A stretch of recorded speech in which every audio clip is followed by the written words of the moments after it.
Ahmedabad flight ક્રેશમાં મૃત્યુ પામેલા દિવંગત આત્માઓની શાંતિ માટે માંડવી તાલુકાના દુર્ગાપુર ગામે માંડવી તાલુકા કર્મકાંડ વિદ બ્રાહ્મણ મંડળ દ્વારા સુંદરકાંડના પાઠનું આયોજન કરવામાં આવ્યું। સ્ટોરી રિપોર્ટ બાય પવન જોશી, માંડવી। ભજન હનુમાનજી महाराज की जय।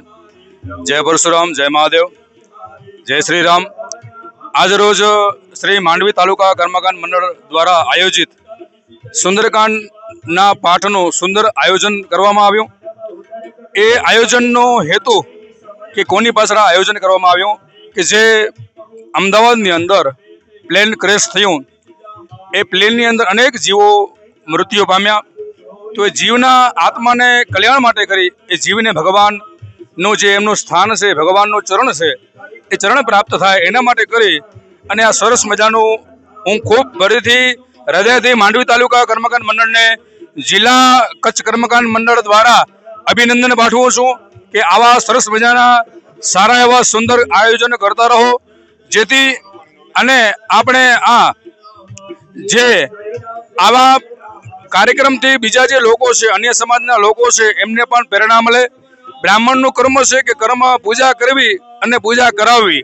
આ બ્રાહ્મણનો જે કર્મ છે એ ધ્યેયને જે સાર્થક કરતો એવો અમારો આ માંડવી તાલુકો કર્મકાંડ બ્રાહ્મણ મંડળ દ્વારા એમાં પ્રમુખ દીક્ષિતભાઈ ગોર, મહામંત્રી તુષારભાઈ, ઉપપ્રમુખ શ્રી નારાયણભાઈ રાજગોર, અમારા જિલ્લાના કારોબારીના જે કોર કમિટીના સભ્ય મધુકાંતભાઈ, તેમજ સમગ્ર કચ્છ કર્મકાંડ જિલ્લા કર્મકાંડ બ્રાહ્મણ મંડળ એમને ખૂબ ખૂબ અંતરથી હૃદયથી શુભકામના પાઠવે છે કે આવા સરસ મજાના તમે માંડવી તાલુકો કાર્યક્રમ કરતા રહો, આગળ વધતા રહો, પ્રગતિ કરતા રહો। અને અમને ગામ લોકોનો પણ સારો એવો સહયોગ મળ્યો છે, તો ગામ લોકોનો પણ ખૂબ ખૂબ આભાર, ધન્યવાદ એમનો પણ। અને જે માંડવી તાલુકો ફરીથી માંડવી તાલુકો જે આવું આયોજન કરી રહ્યો છે, આ બહુ મોટું આયોજન છે। આવા આયોજન નાના મોટા થતા હોય છે, પણ આ આયોજનનો મુખ્ય જે હેતુ છે એ હેતુ બહુ સંદર્ભ સારો છે કે કોઈ જીવના કલ્યાણ માટે કરી અને આપણી જે અંદરની ભાવના છે એ ભાવના માંડવી તાલુકાએ પોતાની ભાવના આપણી સામે રજૂ કરી છે। તો ફરીથી હું માંડવી તાલુકા કર્મકાંડ બ્રાહ્મણ મંડળને કચ્છ જિલ્લા કર્મકાંડ મંડળ દ્વારા ફરીથી એમને અભિનંદન આપું છું। અસ્તુ। બોલી હનુમાનજી મહારાજ કી જય।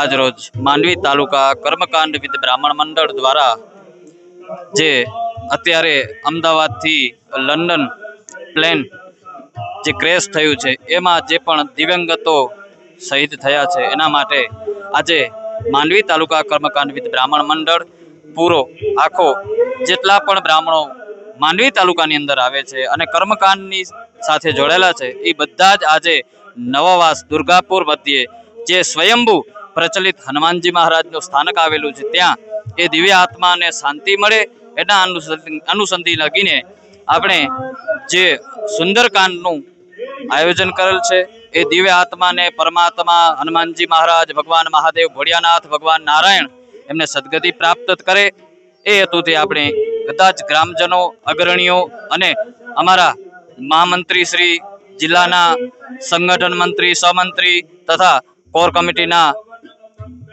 સદસ્ય એવા મધુકાંતભાઈ તથા અમારા ઉપપ્રમુખ મહેશભાઈ, નારાયણભાઈ એવં કારોબારી માંડવી તાલુકા કર્મકાંડ વિદ બ્રાહ્મણ મંડળ સાથે મળી અને આ સુંદર મજાનું કાર્યક્રમ કર્યું છે। જય મહારાજ કી જય।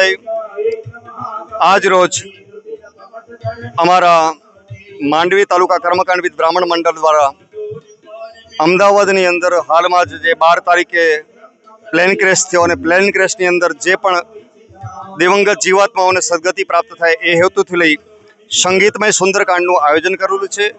એની અંદર અમારા માંડવી તાલુકા કર્મકાંડ વિદ બ્રાહ્મણ મંડળના પ્રમુખ શ્રી દીક્ષિતભાઈ રાજગોર, ઉપપ્રમુખ શ્રી નારાયણભાઈ એવં મહેશભાઈ, મહામંત્રી તુષારભાઈ, હું પોતે, અમારા જિલ્લાનો પણ અમને ખૂબ સપોર્ટ મળ્યો છે। જિલ્લાના અમારા કોર કમિટીના સદસ્ય મધુકાંતભાઈ એવં અમારા જિલ્લાના સંગઠન મંત્રી વિજયભાઈ જોશી પણ ઉપસ્થિત થયા છે એવં સમસ્ત દુર્ગાપુર ગામજનો પણ અહીંયા ખૂબ અમને સહયોગ કર્યો છે। આ વરસાદના માહોલની વચ્ચે પણ ખૂબ સુંદર મજાનું સુંદરકાંડનું આયોજન કરવામાં આવ્યું છે। એનામાં સંગીત વૃંદો અને બ્રાહ્મણો પોતાનો સમય ફાળવીને આવ્યા છે અને અમે અમારો એ જ પ્રયાસ છે કે દિવસે દિવસે માંડવી તાલુકો સમગ્ર કચ્છ અમારા જે કર્મકાંડી ભૂદેવો છે એ કર્મકાંડી ભૂદેવો સંગઠિત થાય અને વિકાસ પામે એવો જ અમારો પ્રયાસ છે। અસ્તુ।